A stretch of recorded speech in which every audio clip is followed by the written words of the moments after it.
పేల్చడానికి గాలి, తాగడానికి నీరు, తినడానికి తిండి, ఉండడానికి ఇల్లు, ఇవన్నీ మనిషి బతకడానికి ఎలా అయితే జీవితంలో భాగం అయిపోయినాయో, అప్పు అనేది కూడా మనిషి జీవితంలో ఒక భాగం అయిపోయింది. పెళ్లి లేదా ఫంక్షన్ చేయాలంటే ఖర్చులకు అప్పు, ఇల్లు కొనాలన్నా, కార్ కొనాలన్నా, స్థలం కొనాలన్నా, ఫోన్ కొనాలన్నా అప్పు, చదవాలంటే కాలేజ్ ఫీజు కప్పు. ఈ రోజుల్లో నర్సరీ, ఎల్కేజీ చదవాలంటే కొన్ని ప్రైవేట్ స్కూల్స్ అయితే ఏకంగా లక్షల్లో ఫీజులు పెడుతున్నారు. కొంతమంది పేరెంట్స్ అయితే ఈ ఫీజు కట్టడానికి కూడా లోన్స్ పెట్టి మరీ ఈఎంఐస్ కడుతున్నారు. పొరపాటున మనకు గానీ మన ఫ్యామిలీలో ఎవరికైనా ఏదైనా హెల్త్ ఇష్యూ వచ్చి హాస్పిటలైజ్ అయితే ఆ హాస్పిటల్ బిల్ కట్టడానికి కూడా లక్షల్లో అప్పులు చేయాల్సి వస్తుంది. కొంతమంది తప్పనిసరి పరిస్థితుల్లో అప్పులు చేస్తే, మరికొంతమంది proper awareness and financial planning లేక అప్పులు పాలే జీవితాల మీద తెచ్చుకుంటున్నారు. స్విగ్గీ, జొమాటో లాంటి యాప్స్ లో ఎలా అయితే ఫుడ్ అండ్ గ్రాసరీస్ ని 10 minutes లో డెలివర్ చేస్తామని చెప్పి బిజినెస్ మోడల్ తీసుకొచ్చారు, అదే విధంగా లోన్స్ కి కూడా ఈ మధ్య రకరకాల యాప్స్ తీసుకొచ్చి ఇన్స్టెంట్ గా ఎప్పుడు కావాలంటే అప్పుడు కొద్ది నిమిషాల్లో ఎటువంటి పేపర్ వర్క్ లేకుండా లోన్స్ ఇచ్చేస్తున్నారు. అంతేకాకుండా రోజు రోజుకి బ్యాంక్ వాళ్ళు కాల్ చేసి మీకు లోన్ ఆఫర్ ఉంది, క్రెడిట్ కార్డ్ ఆఫర్ ఉంది, అది ఉంది, ఇది ఉందని చెప్పి మనల్ని లోన్స్ తీసుకునే విధంగా టెంప్ట్ చేస్తారు. కొంతమంది అయితే ఆ టైంలో డబ్బులు అవసరం లేకపోయినా లోన్ ఆఫర్ ఉంది కదా, ఈ డబ్బులతో అది కొందాం, ఇది కొందాం అని చెప్పి ప్లాన్స్ చేసుకుంటూ ఉంటారు. కొద్ది కాలానికి అలవాటు అయిపోయి లోన్ ట్రాప్స్ లో పడిపోతున్నాం. 2000 సంవత్సరానికి 2025 సంవత్సరానికి 25 సంవత్సరాలు ఏం మార్పులు వచ్చినాయి అనే స్టాటిస్టిక్స్ చూస్తే అప్పుల విషయంలో మనం ఎంత దారుణంగా ఎదిగామో తెలుస్తుంది. 2000 సంవత్సరంలో మన దేశ జీడిపిలో 2% మాత్రమే ప్రజల అప్పు అనేది ఉండేది. ఆ టైంలో పర్సనల్ లోన్స్ తీసుకునే వారి సంఖ్య చాలా తక్కువ, ఆల్మోస్ట్ నెగ్లిజిబుల్. క్రెడిట్ కార్డ్స్ వాడేవారి సంఖ్య దేశ జనాభాలో 1% కంటే తక్కువ ఉండేవారు. అలాంటిది 2025 సంవత్సరానికి వచ్చేసరికి మన దేశ జీడిపిలో 41% కేవలం మన దేశ ప్రజల్లో ఉన్న అప్పు.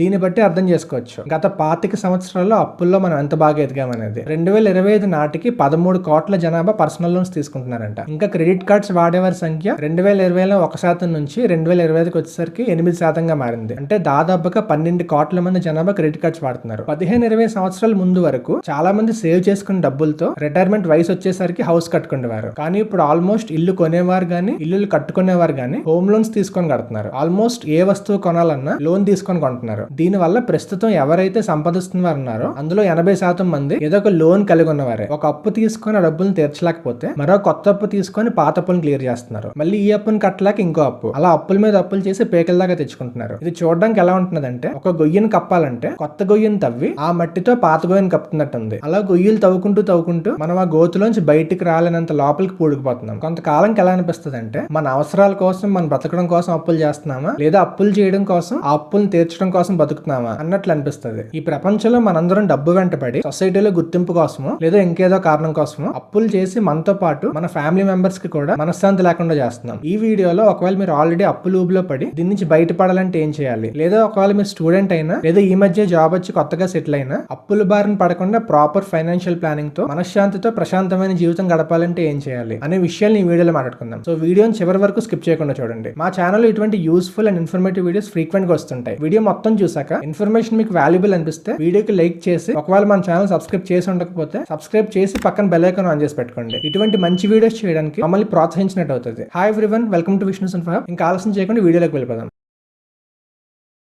ముందుగా మీకు ఎంతెంత అప్పులు ఉన్నాయి, ఆ లోన్ టైప్ ఏంటి, పర్సనల్ లోనా, గోల్డ్ లోనా, కార్ లోనా, లేదా బయట నుంచి ఫైనాన్స్ వాళ్ళ దగ్గర తెచ్చిన లోన్సా, ఇవన్నీ డీటెయిల్డ్ గా రాసుకోండి. అవుట్ స్టాండింగ్ అమౌంట్ ఎంత ఉంది, రేట్ ఆఫ్ ఇంట్రెస్ట్ ఎంత పడుతుంది, దీనికి మంత్లీ ఈఎంఐ ఎంత పడుతుంది, ఇంకా ఎంతకాలం పే చేయాలి, ఈ డీటెయిల్స్ అన్ని ఒక దగ్గర రాసుకోండి. ఆ తర్వాత మీకు వచ్చే మొత్తం ఆదాయం ఎంత, శాలరీ రూపంలో గానీ, రెంట్స్ రూపంలో గానీ, ఇంకా వేరే సోర్సెస్ ఏమైనా ఉంటే ఆ ఇన్కమ్ ఎంత, ఈ డీటెయిల్స్ అన్ని కలిపి ఒక దగ్గర నోట్ చేసుకోండి. ఇంకా ప్రతి నెల అయ్యే ఖర్చు ఎంత, పిల్లల ఫీజు కి ఎంత అవుతుంది, ఇంటికి రెంట్ కి ఎంత అవుతుంది, ఇంట్లో గ్రాసరీస్ కి, కరెంట్ బిల్ కి, ట్రావెలింగ్ కి, ఎంటర్టైన్మెంట్ కి, ఇలా మీకు నెల మొత్తం అయ్యే ఖర్చును కూడా నోట్ చేసుకోండి. మీరు ప్రతి నెల కట్టే ఈఎంఐస్ గానీ, వడ్డీలు గానీ, ఇంకా మీరు చేసే ఖర్చు, ఇవన్నీ కలిపి మీకు వచ్చే ఆదాయంలో సరిపోతుంటే కొంతవరకు సేఫ్ జోన్ లో ఉన్నట్టే. లేదా ఇవన్నీ కలిపి మీ ఆదాయాన్ని గానీ మించితే మీరు డేంజర్ జోన్ లో ఉన్నట్టు. ఆ ఎక్స్ట్రా అమౌంట్ కోసం కొత్త అప్పులు చేసి ఈ అప్పులు అనే ఊబిలో పడినట్టు. ఇటువంటి పరిస్థితుల నుంచి బయటపడాలంటే మీకు 4 ఆప్షన్స్ ఉంటాయి. అందులో మొదటిది మీ మంత్లీ బడ్జెట్ ని సరి చూసుకోండి. మీరు తినడానికి, ఉండడానికి, పిల్లల స్కూల్ ఫీజు కి, మెడిసిన్స్ కి, ఇటువంటి నిత్యావసర ఖర్చులు కాకుండా మీరు కంట్రోల్ చేయగలిగే ఖర్చులు ఏమన్నా ఉన్నాయా, వాటి మీద దృష్టి పెట్టండి. రెస్టారెంట్స్ అని, మూవీస్ అని, ట్రిప్స్ అని, ఇలా రకరకాల ఎక్స్ట్రా ఖర్చులు కనిపిస్తాయి. నెక్స్ట్ మంత్ నుంచి ఖర్చులు కట్ చేసి మీ అప్పులకి కట్టడానికి ట్రై చేయండి. ఇలా చేసినప్పటికీ మీ ఆదాయంలో అప్పులు కానీ సరిపోకపోతే దానికి రెండో ఆప్షన్ ఉంది. జాబ్ మాత్రమే కాకుండా వేరే పార్ట్ టైం జాబ్ ఏమైనా చేయండి. ఫ్రీలాన్సింగ్ అని, ట్యూషన్స్ అని, రకరకాల సైడ్ ఇన్కమ్ ఆప్షన్స్ ఉంటాయి. ఇటువంటి ఆప్షన్స్ ట్రై చేసి ఎక్స్ట్రా ఇన్కమ్ కోసం ప్రయత్నించండి. ఇవి చేసినా మీ అప్పులు తీర్చడానికి డబ్బులు సరిపోకపోతే థర్డ్ ఆప్షన్, మీ పేరెంట్స్ తో గానీ, మీ ఫ్రెండ్స్ అండ్ ఫ్యామిలీలో ఉండే వెల్ విషర్స్ తో గానీ మీ ప్రెసెంట్ సిచ్యువేషన్ ని క్లియర్ గా ఎక్స్ప్లెయిన్ చేయండి. మీ ఆదాయానికి మించి ఏవైతే అప్పులు కడుతున్నారో అవి తీర్చడానికి వాళ్ళు హెల్ప్ చేయమని అడగండి. హెల్ప్ అంటే ఫ్రీగా కాదు, మీ అప్పులు తీరాక అట్లీస్ట్ ఎటువంటి వడ్డీ లేకుండా ఆ డబ్బులు కానీ మీకు ఇస్తే ఫ్యూచర్ లో మీ లోన్స్ క్లియర్ అయ్యి ఈ అప్పులు ఊబులోంచి బయటకు వస్తే ఆ డబ్బుల్ని వాళ్ళు తిరిగి ఇచ్చేలాగా మాట్లాడుకోండి. ఒకవేళ వాళ్ళు గానీ మీకు హెల్ప్ చేసే పరిస్థితులు లేకపోతే ఇంకా లాస్ట్ ఆప్షన్, మీ దగ్గర ఏమైనా ప్రాపర్టీస్ ఉన్నా, గోల్డ్ గానీ, కార్ గానీ, ఇంకేదైనా వాల్యుబుల్ ఐటమ్స్ ఉంటే మీ అప్పు తీరడానికి ఎంతైతే సరిపోతాయో వాటిని నమ్మేసి లోన్స్ క్లియర్ చేసేయండి. చాలా మంది అంటారు వీటిని కానీ నమ్మేస్తే మళ్ళీ మనం కొనలేమని. వాళ్ళు చెప్పింది కరెక్టే, కానీ మీరు లోన్స్ కట్టలేకపోవడం వల్ల వడ్డీలకి పెరిగిపోయి ఫ్యూచర్ లో మీ ప్రాపర్టీని అమ్ముదాం అనుకున్న వడ్డీల మీద వడ్డీలు పెరిగి మీ అప్పు కూరుకుపోవడం వల్ల ఆ డబ్బులు మీకు సరిపోకపోవచ్చు. ఎందుకంటే ఇన్ని అప్పులు ఉన్నప్పుడు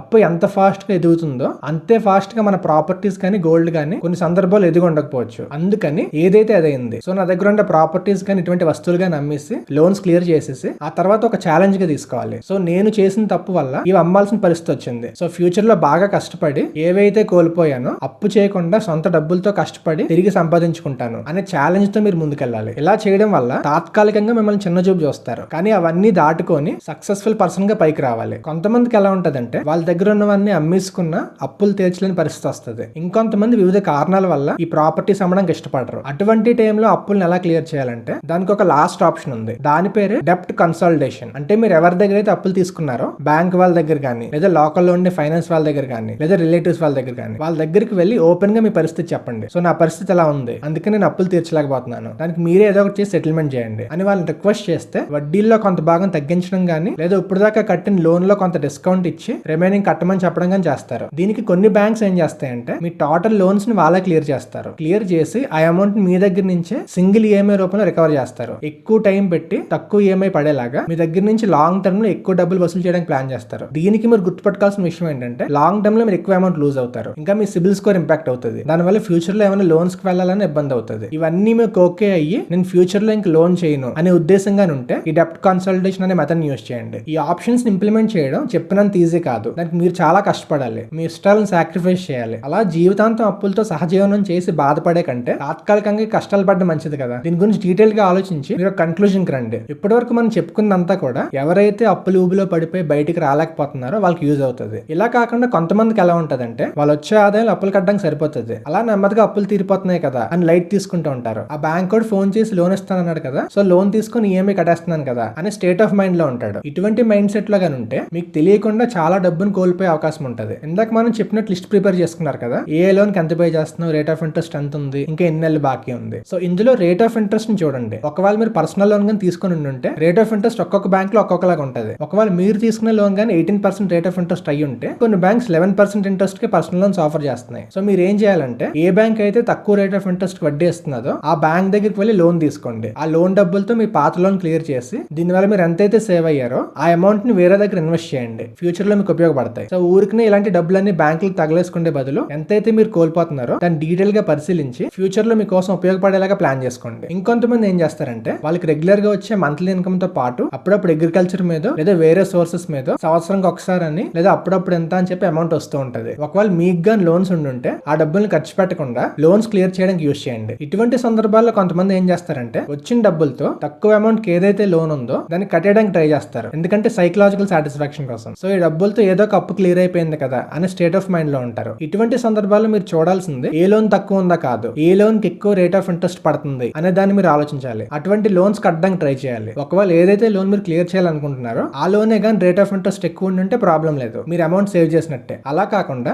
ఎక్కువ అమౌంట్ ఉండే లోన్ కి రేట్ ఆఫ్ ఇంట్రెస్ట్ ఎక్కువ ఉంది కానీ మీ దగ్గర చేతిలో ఉండే డబ్బులు ఆ లోన్ క్లియర్ చేయడానికి సరిపోవు కదా అనుకొని తక్కువ అమౌంట్ తక్కువ రేట్ ఆఫ్ ఇంట్రెస్ట్ ఉన్న లోన్స్ క్లియర్ చేయడానికి ట్రై చేస్తూ ఉంటాం. అదే అమౌంట్ ని ఎక్కువ వడ్డీ ఉండే లోన్ కానీ క్లియర్ చేస్తే ఆ ఎక్స్ట్రా అమౌంట్ మీరు సేవ్ చేసినట్టే కదా. సో ఇటువంటి ప్లాన్ చేసేటప్పుడు డీటెయిల్ గా ఆలోచించి పేపర్ మీద నోట్ చేసుకోండి, ఏ లోన్ కడితే ఎంత సేవ్ అవుతుంది, దీనివల్ల నాకు వచ్చే బెనిఫిట్ ఎంత, ఇవన్నీ చూసుకొని ఇందులో అయితే మీకు ఎక్కువ బెనిఫిట్ వస్తుందో ఆ లోన్ కట్టడానికి ప్రయత్నించండి. ఇలా చేయడం వల్ల ఫాస్ట్ గా మీ లోన్స్ క్లియర్ అయ్యి త్వరలో ఈ లోన్ ట్రాప్స్ నుంచి బయటపడతారు. ఇంకొంతమంది ఏంటంటే ఇప్పుడిప్పుడే జాబ్ లో జాయిన్ అయ్యి ఎన్నో ఆశలతో కలలు కంటారు. ఒక సంవత్సరం జాబ్ చేశాక కార్ లోన్ పెట్టి కార్ కొనేయాలి, 3 సంవత్సరాల తర్వాత హౌస్ లోన్ తీసుకొని ఇల్లు కొనుక్కోవాలి, ఫ్లిప్కార్ట్ అమెజాన్స్ లో సేల్స్ వచ్చినప్పుడల్లా క్రెడిట్ కార్డ్స్ మీద ఈఎంఐస్ పెట్టి ఫోన్ తీసుకోవాలి, లేటెస్ట్ మోడల్ టీవీ కొనాలి, అది కొనాలి ఇది కొనాలి అని చెప్పి మన డబ్బులన్నీ ఖర్చు పెట్టడానికి ట్రై చేస్తూ ఉంటాం. ఇంకా బ్యాంక్ వాళ్ళు పదే కాల్స్ చేసి క్రెడిట్ కార్డ్ ఆఫర్ ఉంది, లోన్ ఆఫర్ ఉంది, ఆ ఆఫర్ ఉంది, ఈ ఆఫర్ ఉంది అని చెప్పి మిమ్మల్ని టెంప్ట్ చేస్తూ ఉంటారు. మీ అందరినీ బ్యాంకులు బకరాల్లాగా చూస్తారు, ఎందుకంటే మీరే వాళ్ళకి లాంగ్ టర్మ్ కస్టమర్స్. మీకు ఈ లోన్స్ అలవాటు చేసి ఈ అప్పులు ఊబిలో దించేసి ఎంత మీ దగ్గర నుంచి వడ్డీల రూపంలో డబ్బులు లాక్కోవాలా అనే మైండ్ సెట్ తో ఉంటారు. మన పేరెంట్స్ పేరెంట్స్ తో కంపేర్ చేస్తే ఖర్చులు పెరిగినాయి, మన లైఫ్ స్టైల్ పెరిగింది, మన ఆశలు పెరిగినాయి. వీటన్నిటికీ వన్ స్టాప్ సొల్యూషన్ లోన్స్. అందువల్ల ఈ రోజుల్లో యూత్ చాలా మంది లోన్స్ ట్రాప్స్ లో పడిపోతున్నారు. కానీ చాలా మందికి తెలియని విషయం ఏంటంటే, మీరు ఎటువంటి లోన్స్ తీసుకోకుండా ప్రాపర్ గా ఫైనాన్షియల్ మేనేజ్మెంట్ చేస్తూ మీ డబ్బులు కానీ ప్రాపర్ గా యూటిలైజ్ చేస్తే కొంతకాలానికి ఎటువంటి లోన్ లేకుండా వన్ టైం పేమెంట్ కింద మీ డ్రీమ్ హౌస్ తీసుకోవచ్చు. అంతేకాకుండా రిమైనింగ్ లైఫ్ లో మీరు ఖర్చు పెట్టుకోవడానికి సరిపడా వెల్త్ కూడా క్రియేట్ చేసుకునే అవకాశం ఉంటుంది. ఇవన్నీ తెలిస్తే ఎక్కడ మీరు అప్పులు తీసుకోకుండా మీ ఫ్యూచర్ కోసం మీరు ప్లాన్ చేస్తారని బ్యాంక్స్ భయపడి ఏ బ్యాంక్ ఎంప్లాయీ కూడా ఈ విషయాలు మీకు చెప్పకుండా యాజ్ మచ్ as పాసిబుల్ మీ డబ్బులు అంతా కూడా లోన్స్ కేటాయించేలాగా బ్యాంక్స్ వాళ్ళు మిమ్మల్ని లోన్ ట్రాప్ లో దించడానికి ట్రై చేస్తారు. ప్రాపర్ ప్లానింగ్ తో అప్పు అనే కాన్సెప్ట్ లేకుండా మంచి వెల్త్ క్రియేట్ చేయడం ఎలా, అవసరం వచ్చినప్పుడు డబ్బుల కోసం ఇబ్బంది పడి అప్పుల వైపు చూసే అవసరం లేకుండా ఉండాలంటే ఏం చేయాలి, జీరో నుంచి మొదలు పెట్టి ఫైనాన్షియల్ గా ఎలా సక్సెస్ అవ్వాలి అనే విషయాలను తెలుసుకోవాలంటే ఈ వీడియో కంటిన్యూషన్ గా పార్ట్ 2 వస్తుంది. ఈ ఇన్ఫర్మేషన్ మిస్ అవ్వకుండా ఉండాలంటే వెంటనే మన ఛానల్ సబ్స్క్రైబ్ చేసుకొని పక్కన బెల్ ఐకాన్ ఆన్ చేసి పెట్టుకోండి. పార్ట్ 2 పెట్టిన వెంటనే నోటిఫికేషన్ మీకు వస్తుంది. ఇప్పటివరకు డిస్కస్ చేసిన కంటెంట్ మీద మీకు ఎటువంటి డౌట్ అన్నా కామెంట్ లో మెన్షన్ చేయండి, మేము వెంటనే రెస్పాండ్ అవుతాం. వీడియోకి లైక్ చేసి ఛానల్ సబ్స్క్రైబ్ చేయడం మర్చిపోకండి. Thank you all. మళ్ళీ పార్ట్ 2 లో కలుద్దాం.